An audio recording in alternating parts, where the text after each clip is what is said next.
Hey everybody, welcome to the Let's Excel channel.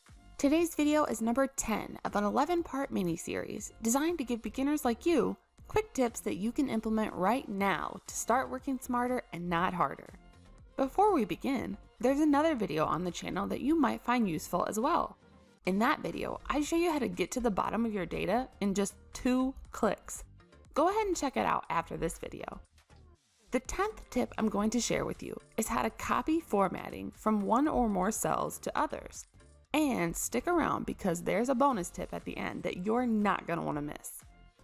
In this example, I added a column to my table and I want to format the header cell like all the other ones. I could go to the format section of the ribbon and change the font and cell color and make it bold.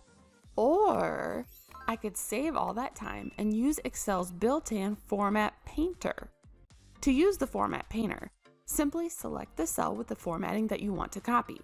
Then, in the Home tab on your ribbon, click the Format Painter button and click on the cell you want to apply the formatting to. It's that simple. But wait, there's more. Did you know that you can double-click the Format Painter button to apply the formatting to cells that aren't next to each other, without having to re-click the Format Painter button every time? That's right. This definitely deserves an "I was today years old when I learned this" meme. And if you got value out of this video and want to learn more Excel hacks, be sure to hit the subscribe and notification buttons to be alerted each time a new video is posted. And so I can help you work smarter and not harder.